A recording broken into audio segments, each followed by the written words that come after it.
Hi guys, welcome to be banker. स्वागत है आपका आज की क्लास में। आज की वीडियो में मैं हूं प्रीति मैम और आज मैं लेकर के आ गई हूं आपके लिए एक और नई जबरदस्त वाली क्लास।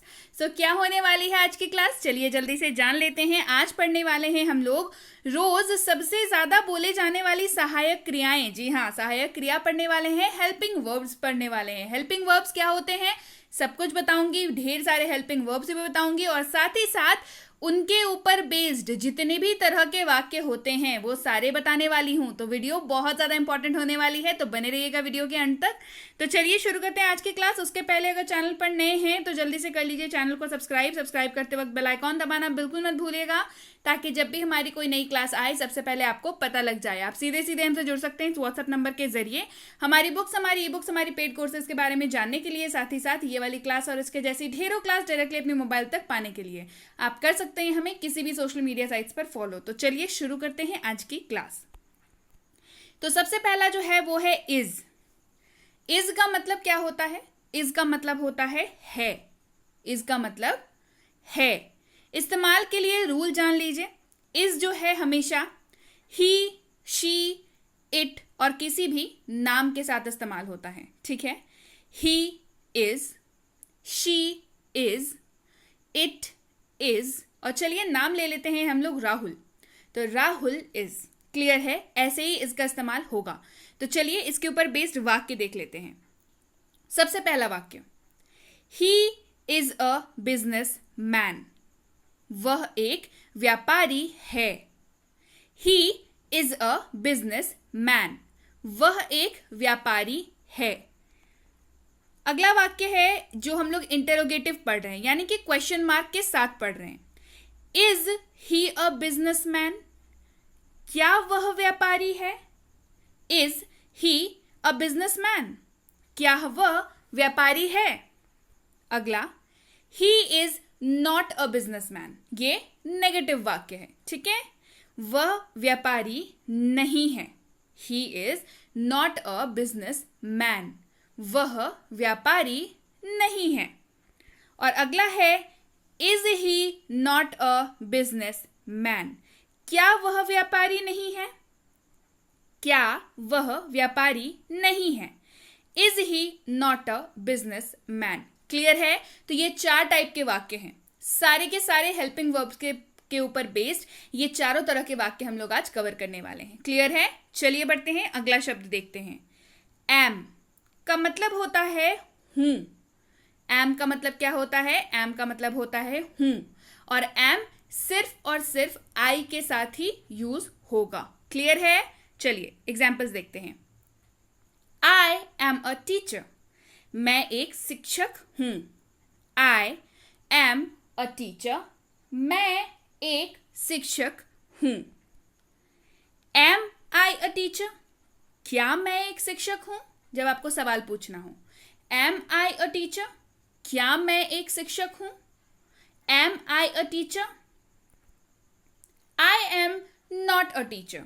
मैं एक शिक्षक नहीं हूं। I am not a teacher. मैं एक शिक्षक नहीं हूं। Am I not a teacher? क्या मैं एक शिक्षक नहीं हूं? Am I not a teacher? क्या मैं एक शिक्षक नहीं हूं?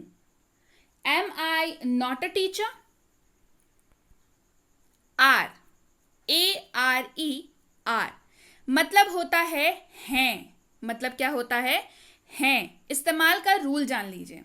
आर का इस्तेमाल हमेशा यू, वी, दे के साथ ही होगा। जैसे you are, we are, they are.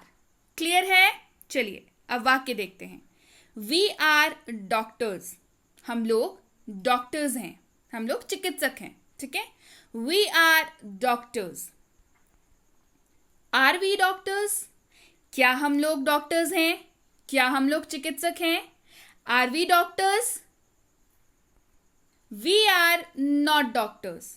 हम लोग डॉक्टर्स नहीं हैं। We are not doctors. हम लोग डॉक्टर्स नहीं हैं। We are not doctors. Are we not doctors? क्या हम लोग डॉक्टर्स नहीं हैं? Are we not doctors? क्या हम लोग डॉक्टर्स नहीं हैं? Are we not doctors? Clear है? चलिए बढ़ते हैं आगे। अगला है वॉज, WAS वॉज, जिसका मतलब होता है था, थी। वाक्य के अंत में आपको ये दोनों दिखेगा। रूल जान लीजिए, वॉज का इस्तेमाल आई, ही, शी, इट और किसी भी नाम के साथ होगा। जैसे I was, he was, she was, it was और नाम चलिए ले लेते हैं मानसी, तो मानसी वॉज। क्लियर है? एग्जाम्पल देखिए, आई वॉज अ बिजनेसमैन, मैं एक व्यापारी था। मैं एक व्यापारी था, I was a businessman. Was I a businessman? क्या मैं एक व्यापारी था? Was I a businessman? क्या मैं एक व्यापारी था? Was I a businessman? I was not a businessman, मैं एक व्यापारी नहीं था। I was not a businessman, मैं एक व्यापारी नहीं था। I was not a businessman. Was I not a businessman? क्या मैं एक व्यापारी नहीं था? Was I not a businessman? क्या मैं एक व्यापारी नहीं था? Was I not a businessman? Clear है? चलिए बढ़ते हैं आगे। अगला है वर, WERE, वर। मतलब होता है इसका थे या थी। मतलब वाक्य के अंत में क्या मिल जाएगा? थे या थी। इस्तेमाल होगा यू, वी, दे के साथ सिर्फ। जैसे you were, we were, they were. Clear है? चलिए एग्जाम्पल्स देखते हैं। वी वर बिजनेसमैन, हम लोग व्यापारी थे। वी वर बिजनेसमैन, हम लोग व्यापारी थे। We were businessmen. Were we businessmen? क्या हम लोग व्यापारी थे? Were we businessmen? क्या हम लोग व्यापारी थे? वी वर नॉट बिजनेसमैन, हम लोग व्यापारी नहीं थे। वी वर नॉट बिजनेसमैन, हम लोग व्यापारी नहीं थे। We were not businessmen. Were we not businessmen? क्या हम लोग व्यापारी नहीं थे? Were we not businessmen? क्या हम लोग व्यापारी नहीं थे? Were we not businessmen. Clear है? चलिए बढ़े आगे। विल, विल आपको जिस भी वाक्य में दिखेगा उस वाक्य के अंत में आपको एक और दिखेगा चीज, जो कि है गा, गे, गी। मतलब विल का मतलब होता है गा, गे, गी। यानी कि किसी वाक्य के अंत में अगर आपको दिख रहा है गा, गे, गी, मतलब साफ है कि उस वाक्य में विल का इस्तेमाल हुआ है। रूल समझ लीजिए, विल का इस्तेमाल इन सब के साथ होगा। आई, ही, शी, इट, नाम, यू, वी, दे। जैसे I will, he will, she will, it will. कोई भी नाम ले लीजिए, Rahul will, you will, we will, they will. Clear है? ऐसे इसका इस्तेमाल होता है। एक और गौर करने की बात है कि कई बार मुझे ऐसे मैसेजेस आते हैं, ऐसे कमेंट्स आते हैं कि मैम शैल का यूज क्यों नहीं बताते। समझिए, शैल का प्रयोग व्यवहारिक तौर पर स्पोकन इंग्लिश में अब नहीं होता है। ठीक है, ये कॉन्सेप्ट क्लियर कर लीजिए अपने दिमाग में कि शैल का प्रयोग स्पोकन इंग्लिश में व्यवहारिक तौर पर अब नहीं किया जाता है। क्लियर है? तो उम्मीद है आपको ये कंफ्यूजन जो है अब नहीं होगी आइंदा। ठीक है, चलिए विल के ऊपर बेस्ड एग्जाम्पल्स देख लेते हैं। ही विल स्टडी, वह पढ़ाई करेगा। ही विल स्टडी, वह पढ़ाई करेगा। Will he study? क्या वह पढ़ाई करेगा? Will he study? क्या वह पढ़ाई करेगा? Will he study? He will not study, वह पढ़ाई नहीं करेगा। ही विल नॉट स्टडी, वह पढ़ाई नहीं करेगा। He will not study. Will he not study, क्या वह पढ़ाई नहीं करेगा? विल ही नॉट स्टडी, क्या वह पढ़ाई नहीं करेगा? Will he not study. इसके अलावा विल जो है बी के साथ जब इस्तेमाल होगा तब देखिए कैसा हो जाएगा। ही विल बी स्टडिंग, वह पढ़ाई कर रहा होगा। ही विल बी स्टडिंग, वह पढ़ाई कर रहा होगा। Clear? Will he be studying, क्या वह पढ़ाई कर रहा होगा? विल ही बी स्टडिंग, क्या वह पढ़ाई कर रहा होगा? Will he be studying. He will not be studying, वह पढ़ाई नहीं कर रहा होगा। He will not be studying, वह पढ़ाई नहीं कर रहा होगा। He will not be studying. Clear है? चलिए बढ़ते हैं आगे। अगला है कैन। कैन का मतलब क्या होता है समझ लीजिए। कैन का मतलब होता है सकता है, सकती है, सकते हैं, सकता हूं। कैन का इस्तेमाल एबिलिटी दिखाने के लिए इस्तेमाल होता है। ठीक है, एबिलिटी मतलब सक्षमता, आपकी क्षमता को दिखाने के लिए इस्तेमाल होता है। ठीक है, कैन हमेशा यूज होता है एबिलिटी को दिखाने के लिए। इस्तेमाल देखिए, वी कैन डू दिस, हम लोग यह कर सकते हैं। तो जब आप ये लाइन बोल रहे हैं वी कैन डू दिस, आप अपनी क्षमता का प्रदर्शन कर रहे हैं, आप क्षमता बता रहे हैं कि हाँ ये कर सकते हैं, हम लोग यह कर सकते हैं। वी कैन डू दिस, हम लोग यह कर सकते हैं। ठीक है, तो ये क्या दिखा रहा है? आपकी क्षमता को दिखाता है। तो कैन का उपयोग हमेशा क्षमता को दिखाने के लिए किया जाता है। क्लियर है? चलिए बढ़ते हैं आगे। कैन वी डू दिस, क्या हम लोग यह कर सकते हैं? कैन वी डू दिस, क्या हम लोग यह कर सकते हैं? Can we do this. We can not do this, हम लोग यह नहीं कर सकते हैं। We can not do this. अब समझिए, क्षमता तो दो तरह की होगी ना, एक कर सकने वाली होगी, एक नहीं कर सकने वाली होगी। दोनों ही तो क्षमता है ना, कि एक काम आप कर पा रहे हैं, एक नहीं कर पा रहे हैं। तो क्षमता वो मेरे कर पाने, मेरे क्षमता के बाहर है, मेरे क्षमता में नहीं है वो। तो ये भी आपकी कहीं ना कहीं आपकी वीकर क्षमता को दिखाता है, वीकर एबिलिटी को दिखाता है, पर एबिलिटी तो ये भी दिखाता है ना। We can not do this, हम लोग यह नहीं कर सकते, मेरे क्षमता के बाहर है भाई। We can not do this, हम लोग यह नहीं कर सकते। We can not do this. Can we not do this, क्या हम लोग यह नहीं कर सकते हैं? Can we not do this, क्या हम लोग ये नहीं कर सकते हैं? Can we not do this. बढ़ते हैं आगे। अगला है मे, MAY, मे। मतलब क्या होता है? मतलब होता है सकता है, सकती है, सकते हैं, सकता हूं। समझने वाली बात है। मे जो है कुछ हो पाने की संभावना को दिखाता है, परमिशन को दिखाता है, रिक्वेस्ट को दिखाता है। जी हाँ, संभावना को मे जो है वो दिखाता है। चलिए इस्तेमाल देखिए, एग्जाम्पल्स में बेहतर समझ आएगा। ही मे हेल्प यू, वह तुम्हारी मदद कर सकता है। आप जब किसी को ये बात बोलते हैं तो आप अनअश्योर्ड हैं, आप श्योर नहीं है कि वो जिसके बारे में आप बोल रहे हैं वो पक्के तौर पे मदद करेगा या नहीं करेगा, इसीलिए आप मे का इस्तेमाल कर रहे हैं। वह तुम्हारी मदद कर सकता है, आप संभावना जता रहे हैं, है ना। आप संभावना जता के सामने वाले को बोल रहे हैं ही मे हेल्प यू, वह तुम्हारी मदद कर सकता है। He may help you. May he help you, क्या वो तुम्हारी मदद कर सकता है?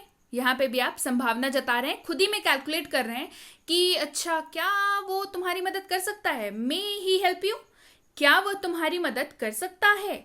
May he help you.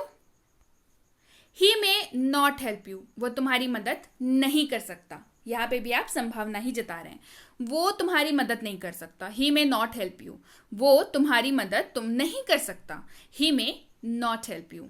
Clear है? चलिए बढ़े आगे। कुड, कुड का मतलब होता है सका, सकी, सके, या पाया, पाई, पाए। क्लियर? वाक्य के अंत में आपको दिखेगा। क्योंकि कुड जो है वो कैन का पास्ट फॉर्म है, तो ये भी क्या दिखाता है? एबिलिटी ही दिखाता है। इसका इस्तेमाल I, you, we, they, he, she, it और किसी भी नाम के साथ होगा। जैसे आई could, you could, we could, they could, he could, she could, it could। और चलिए नाम ले लेते हैं रोहन। रोहन could। क्लियर है? एग्जाम्पल्स देखते हैं। I could speak English, मैं अंग्रेजी बोल पाया। I could speak English, मैं अंग्रेजी बोल पाया। I could speak English। Could I speak English, क्या मैं अंग्रेजी बोल पाया? Could I speak English, क्या मैं अंग्रेजी बोल पाया? Could I speak English? I could not speak English, मैं अंग्रेजी नहीं बोल पाया। I could not speak English, मैं अंग्रेजी नहीं बोल पाया। I could not speak English। वैसे ये तो आप लोगों के लिए ट्रू नहीं है, क्योंकि आप लोग अंग्रेजी जरूर बोल रहे होंगे, क्योंकि आप सीख रहे हैं हमारे साथ, है ना। आगे बढ़ते हैं, अगला एग्जाम्पल देखते हैं। Could I not speak English, क्या मैं अंग्रेजी नहीं बोल पाया? Could I not speak English, क्या मैं अंग्रेजी नहीं बोल पाया? क्लियर है? चलिए बढ़े आगे। अगला है have। have का मतलब क्या होता है? पास है। have का मतलब होता है पास है। रूल जान लीजिए, इस्तेमाल होगा I, you, we और they, इन्हीं चारों के साथ इस्तेमाल होगा। जैसे I have, you have, we have, they have। Clear है? एग्जाम्पल्स देखिए। I have a book, मेरे पास एक बुक है। I have a book, मेरे पास एक बुक है। I have a book। Do I have a book, क्या मेरे पास एक बुक है? Do I have a book, क्या मेरे पास एक बुक है? Do I have a book? I do not have a book, मेरे पास बुक नहीं है। I do not have a book, मेरे पास बुक नहीं है। I do not have a book। Do I not have a book, क्या मेरे पास book नहीं है? Do I not have a book, क्या मेरे पास बुक नहीं है?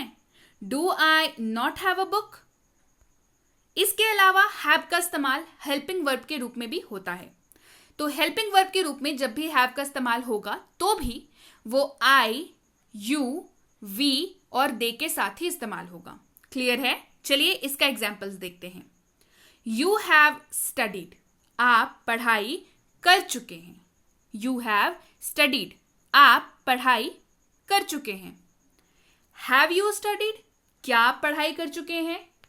Have you studied, क्या आप पढ़ाई कर चुके हैं? Have you studied? You have not studied, आप पढ़ाई नहीं कर चुके हैं या आपने पढ़ाई नहीं की है। You have not studied। Clear है? चलिए बढ़ते हैं आगे। Have you not studied, क्या आप पढ़ाई नहीं कर चुके हैं? आप पूछ रहे हैं। Have you not studied, क्या आप पढ़ाई नहीं कर चुके हैं? Have you not studied? अगला है has।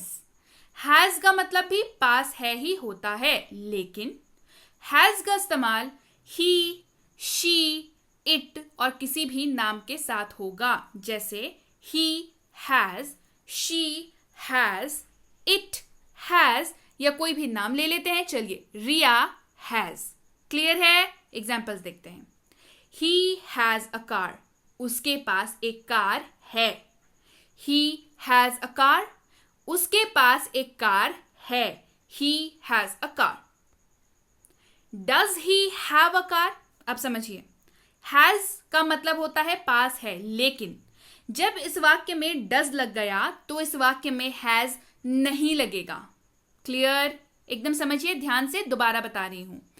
इस वाक्य में हमने does का इस्तेमाल किया है, ठीक है। Does he have a car, क्या उसके पास एक कार है? हमारे पूछने का मतलब क्या है कि क्या उसके पास एक कार है। तो यहां पे होगा इसका अनुवाद Does he have a car। जी हाँ, यहां पे has नहीं लगेगा, have ही लगेगा। क्यों? क्योंकि does का इस्तेमाल यहां पे हो रहा है। क्लियर है? तो चूकिएगा नहीं, has का इस्तेमाल नहीं होगा, have का इस्तेमाल होगा। Does he have a car? Clear है? आगे बढ़ते हैं। He does not have a car। देखिए यहां पे भी does का उपयोग है तो have लग गया। He does not have a car, उसके पास एक कार नहीं है। He does not have a car। Clear है? आगे बढ़ते हैं. Does he not have a car? क्या उसके पास एक कार नहीं है? Does he not have a car, again से डज लगा तो हैव लगेगा. Does he not have a car? क्या उसके पास एक कार नहीं है? Does he not have a car. Clear है? आगे बढ़ते हैं. अगला है हैज का उपयोग हेल्पिंग वर्ब के तौर पर. ठीक है, एक देख लिया पास है, एक देख लिया हेल्प, एक देखेंगे हेल्पिंग वर्ब. हेल्पिंग वर्ब में जब हैज इस्तेमाल होगा तो भी हैज जो है सिर्फ ही, शी, इट और किसी भी नाम के साथ होगा. जैसे he has, she has, it has. नाम ले लेते हैं मोहन, मोहन हैज. क्लियर है? चलिए बढ़ते हैं आगे. ही हैज स्टडीड, उसने पढ़ाई कर ली है. ही हैज स्टडीड, उसने पढ़ाई कर ली है. He has studied. Has he studied? क्या उसने पढ़ाई कर ली है? Has he studied? क्या उसने पढ़ाई कर ली है? Has he studied? He has not studied, उसने पढ़ाई नहीं की है. ही हैज नॉट स्टडीड, उसने पढ़ाई नहीं की है. He has not studied. Clear है?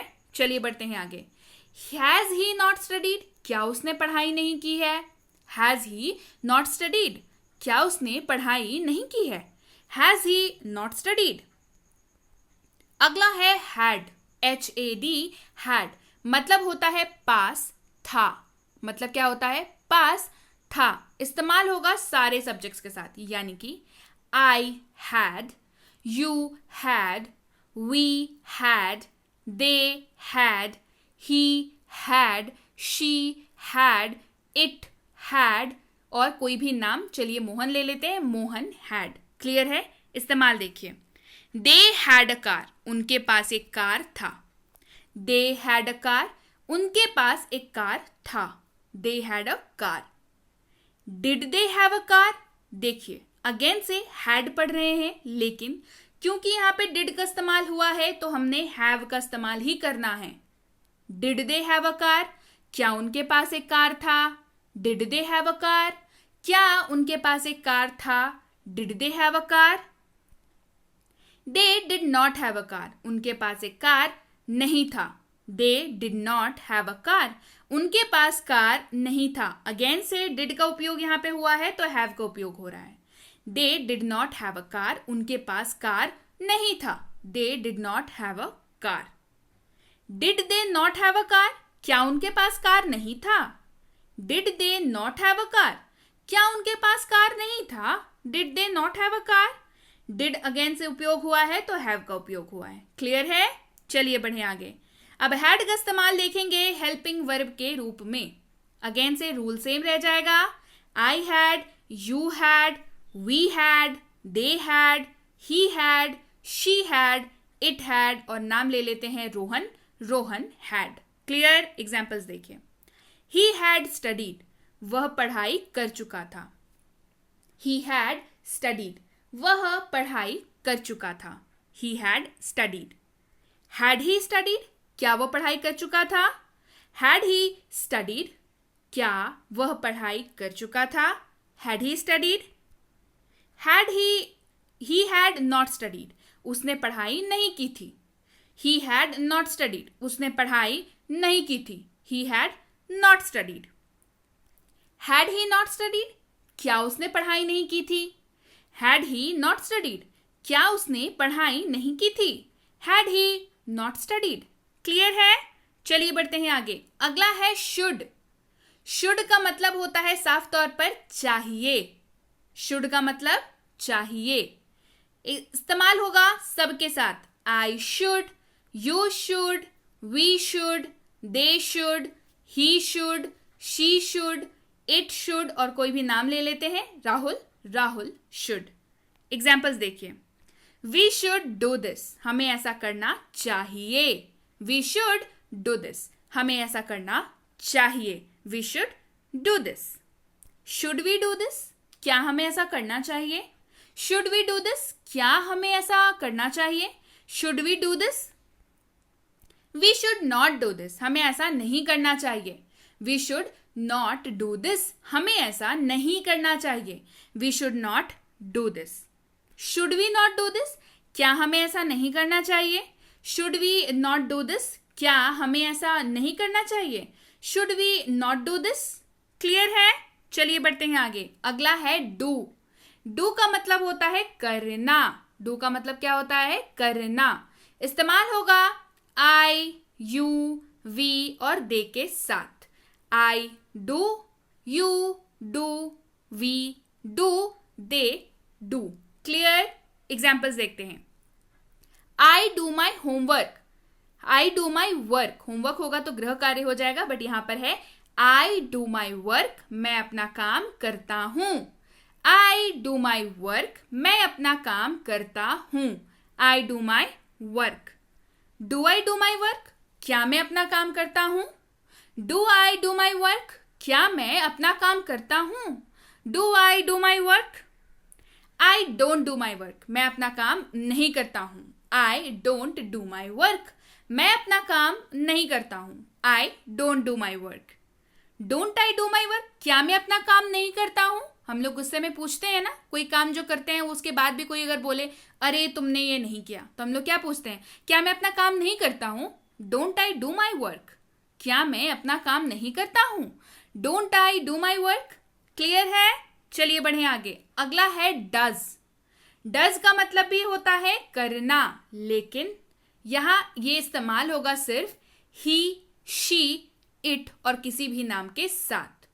He does, she does, it does और नाम ले लेते हैं मनीषा. मनीषा डज. क्लियर है. चलिए एग्जाम्पल्स देखते हैं. ही डज हिज वर्क, वह अपना काम करता है. ही डज हिज वर्क, वह अपना काम करता है. He does his work. Does he do his work, क्या वह अपना काम करता है. Does he do his work, क्या वह अपना काम करता है. Does he do his work. He does not do his work, वह अपना काम नहीं करता है. He does not do his work, वह अपना काम नहीं करता है. He does not do his work. Doesn't he do his work, क्या वो अपना काम नहीं करता है. Doesn't he do his work, क्या वह अपना काम नहीं करता है. Doesn't he do his work. Clear है. चलिए बढ़ते हैं आगे. डिड. डिड का मतलब होता है किया. डिड का मतलब होता है किया. इस्तेमाल होगा इन सब के साथ. I did, you did, we did, they did, he did, she did, it did और नाम पे ले लेते हैं रिया. रिया डिड. क्लियर है. एग्जाम्पल्स देखिए, बेहतर समझ आएगा. वी डिड आवर वर्क, हमने अपना काम किया. वी डिड आवर वर्क, हमने अपना काम किया. We did our work. Did we do our work, क्या हमने अपना काम किया. Did we do our work, क्या हमने अपना काम किया. Did we do our work. We did not do our work, हमने अपना काम नहीं किया. We did not do our work, हमने अपना काम नहीं किया. We did not do our work. Clear है. बढ़ते हैं आगे. Didn't we do our work, क्या हमने अपना काम नहीं किया. Didn't we do our work, क्या हमने अपना काम नहीं किया. Didn't we do our work. Clear है. सो यस गाइज, ये थी आज की क्लास कैसी लगी कमेंट करके जरूर बताइए. और एक अच्छी खबर जो आप लोगों के लिए है वो ये, बहुत जल्द ये जो सारी चीजें मैं पढ़ाती हूँ, चाहे हेल्पिंग वर्ब्स हो, चाहे वो डीएलएस यानी कि डेली लाइफ सेंटेंसेस, या चाहे हो रोजाना प्रयोग होने वाले शब्द यानी कि डीडब्ल्यू, डीएलडब्ल्यू यानी कि डेली लाइफ वर्ड्स, इन सारे की ई बुक्स बहुत जल्द आप लोगों के लिए अवेलेबल होगी. ढेर सारी रिक्वेस्ट आप लोग कर रहे थे कि मैम ई बुक बना दो, ई बुक बना दो, तो जल्दी से जल्दी आपके लिए ये तीनों की तीनों ई बुक अवेलेबल होंगी. तो डेफिनेटली कमेंट करके मुझे बताइए कि कौन कौन लेने वाला है इन सब में से, ये सारी बुक में से कौन कौन बुक लेने वाला है. जल्दी से कमेंट करिए. क्लास पसंद आई है लाइक कर दीजिए, शेयर कर दीजिए, सब तक पहुंचा दीजिए ये क्लास, क्योंकि इसमें तो इंपॉर्टेंट न्यूज भी है ना, क्योंकि बुक आने वाली है ना. इसके साथ ही अगर आपने अभी तक हमारी 6.5 घंटे में अंग्रेजी बोले जो कि है फ्री स्पोकन इंग्लिश कोर्स नहीं देखी है तो जल्दी करिए, इस नंबर पर व्हाट्सएप करिए और अपने लिए फ्री स्पोकन इंग्लिश की कोर्स अपने लिए अभी मंगवाइए। इसी कोर्स के ऊपर बेस्ड ई बुक की फ्री सैंपल भी आपको मिल सकती है। करना क्या है, वही करना है, लिख के भेज देना है 6.5 घंटे वाली कोर्स चाहिए और ई बुक की सैंपल भी चाहिए। क्लियर? इसके साथ ही अगर आप हमसे जुड़ना चाहते हैं हमारे premium WhatsApp spoken English course पे, इसकी इंक्वायरी आप इस नंबर पर कर सकते हैं। इंक्वायरी किस बात की करनी है, क्या कोर्स है, कितने दिनों का है, कैसे क्लासेस मिलेगी, कैसे होमवर्क मिलेगा, कैसे होमवर्क चेक होगा, सबसे जरूरी बात अगली बैच कब से शुरू होगी। जी हाँ, ये तो सबसे जरूरी बात है ना, अगली बैच कब से शुरू होगी। ये है बेसिक इंग्लिश ग्रामर कोर्स, यानी कि इंग्लिश ग्रामर की बेसिक वाली कोर्स जो करती है आपको एडवांस ग्रामर के लिए पूरी तरीके से तैयार। तो जल्दी से इंक्वायरी करिए, पता करिए इसकी अगली बैच कब शुरू हो रही है। अब भाई बच्चों को ग्रामर सिखाना बच्चों का खेल नहीं होता, लेकिन अब ये आसान है क्योंकि बी बैंकर लेकर के आया है basic English grammar for kids, जो कि एक्सपर्ट्स द्वारा डिजाइंड है छोटे छोटे बच्चों के लिए जो खेल खेल में इंग्लिश ग्रामर सीख जाते हैं, उनका कॉन्सेप्ट बिल्कुल क्रिस्टल क्लियर हो जाता है। तो इसकी इंक्वायरी भी आप इस नंबर पर कर सकते हैं अगली बैच कब शुरू हो रही है ये पता करने के लिए। और अगर आप वाकई सीरियस एस्पिरेंट हैं जो अपने इंग्लिश ग्रामर और राइटिंग स्कूल में लिखे जाने वाले राइटिंग को लेकर के सीरियस रहते हैं और आपको मार्क्स नहीं आते, आप किसी भी क्लास में पढ़ते हो, आप किसी भी स्कूल में पढ़ते हो, आप किसी भी बोर्ड के स्टूडेंट हो, English grammar and writing for school जो कि एक कॉम्बो कोर्स है, ये बिल्कुल आपके लिए है, जिसमें आपको सिखाई जाती है आपके क्लास की ग्रामर और आप ही के क्लास की राइटिंग सेक्शन, जैसे मैसेज राइटिंग, ऐसे writing, letter writing, notice writing, सब कुछ सिखाई जाती है इसमें। तो जल्दी से इंक्वायरी करके पता करिए अगली बैच कब शुरू हो रही है। और अगर आप वाकई एक सीरियस एस्पिरेंट है जो किसी भी कॉम्पिटेटिव एग्जाम की तैयारी कर रहे हैं जिसमें अंग्रेजी पूछी जाती है, तो प्रीमियम कॉम्पिटेटिव इंग्लिश कोर्स बिल्कुल आपके लिए है। कराया जाएगा आपका पूरा का पूरा इंग्लिश का सिलेबस कंप्लीट, चाहे आरसी हो, चाहे वोकैबुलरी हो, चाहे हो आपका एडवांस ग्रामर, चाहे हो आपके एडवांस लेवल के क्वेश्चंस, ये सारी इसमें आपको कराई जाती हैं। इसकी इंक्वायरी भी आप इस नंबर पर कर सकते हैं। इंक्वायरी करते वक्त ध्यान रखें कि कोर्स का नाम लिख करके भेजें ताकि हमारे प्रतिनिधि आप तक सही समय पर सही जानकारी पहुंचा पाएं। जानकारी मिलने में लगभग 12 से 48 घंटों का वक्त लग जाता है, तो कृपया प्रतीक्षा करें। अगर मैसेज कर दिया है तो निश्चिंत हो जाएं, हम लोग आपसे खुद संपर्क कर लेंगे। So yes guys, that's it for today. Thank you so much for watching be with be banker, empowering life through knowledge. Thank you so much for watching. Stay tune to